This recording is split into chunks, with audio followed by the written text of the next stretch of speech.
What is up, YouTube and fellow mountain bike shredders? Welcome to Over the Bars. My name is Gavin and I'm out here today practicing some flat corner technique. So I've sourced 5 different movements that I want to work on to hopefully combine by the end of the video into one movement to help my technique with flat cornering. So there's lots of great videos out there of really good mountain bikers giving you tips and advice on flat cornering, and I'm not necessarily going to be doing that. Basically what I want to do is just walk through a progression session of just practicing some tips that I've watched on YouTube. So of the 5 tips that I want to cover today, the first one being a good body position, so being in a nice attack position ready for the next step, which will be bike body separation. Third one being pointing your knee and turning your hips in the direction that you want to go. 4 being elbow up. That will help with front wheel traction.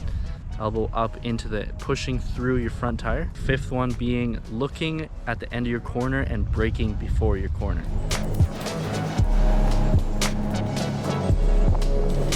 So for the first movement, I'm going to work on my body position.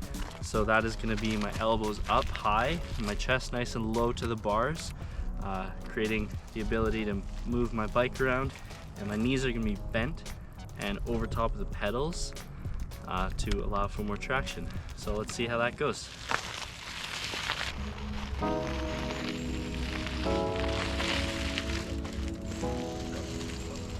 So as you can see, I didn't quite make that last corner, but I hope as I continue to work on these different movements that I'm able to make that one as well.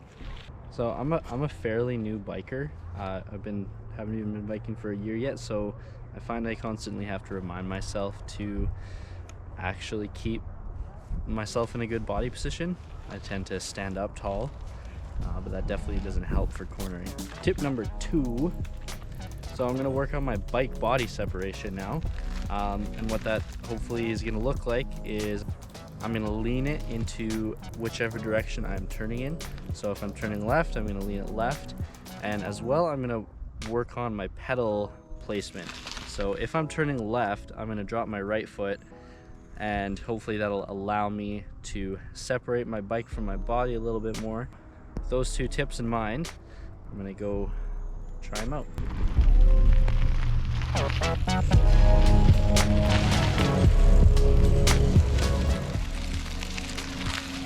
I think that time I was able to get a decent amount of bike body separation. Tip number 3. So the third thing I'm going to work on is turning my hips and pointing my knee in the direction I'm turning. So if I'm turning left, I'm going to point my hips and turn that inside knee towards the direction I'm going.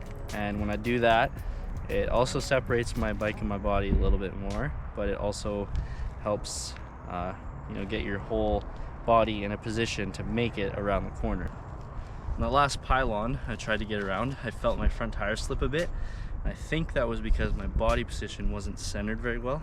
So I'm gonna try again. So that actually felt a lot better. As I was turning my hips and my knees, I made sure to keep really low with my body position, and I found it actually helped get me around those corners better. So for tip number 4, it is getting that elbow up, or those elbows up for that matter. One of my biggest flaws personally for flat cornering is I don't have a lot of front wheel confidence, like as far as traction goes.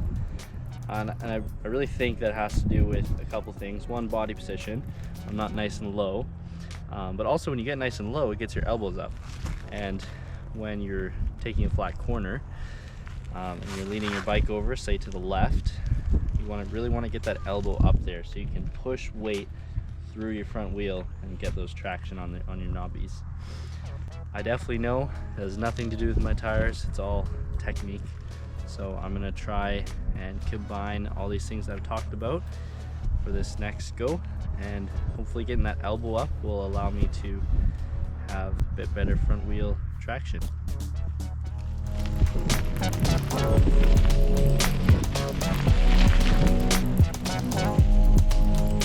that go, I definitely noticed my hips and knees weren't turning. I was really focused on keeping my elbow up there.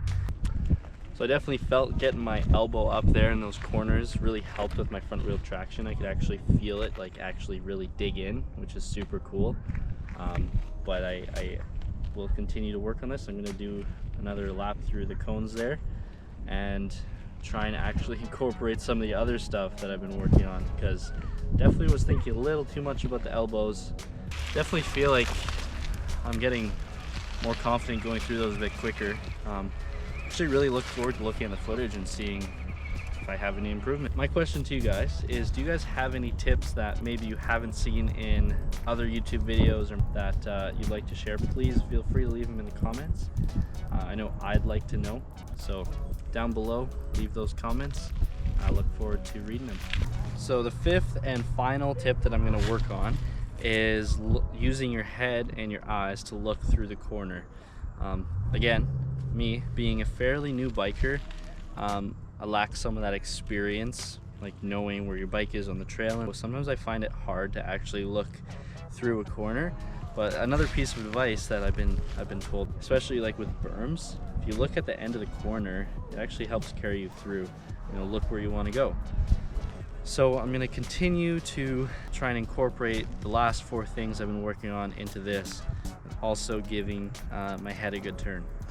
I'm using my eyeballs. So let's see how it goes.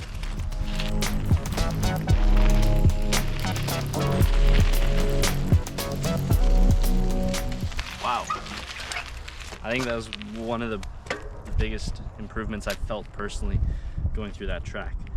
Yeah, especially with that last cone there, it's a little bit farther out than the other ones, so it's like a bit tighter of a turn, but I was actually able to make it and not feel sketched out. I give it a couple more goes and try and use all 5 of those things into one movement, and we'll see what the end product looks like.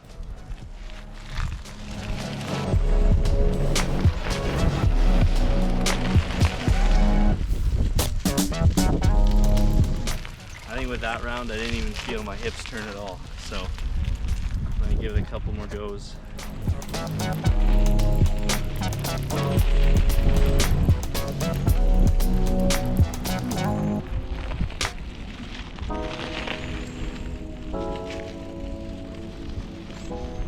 Definitely with that last one there, I felt like I was going pretty quick.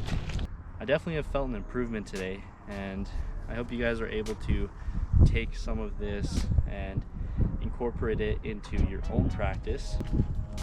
So that wraps up this video. I'm by no means a professional biker or instructor or anything like that.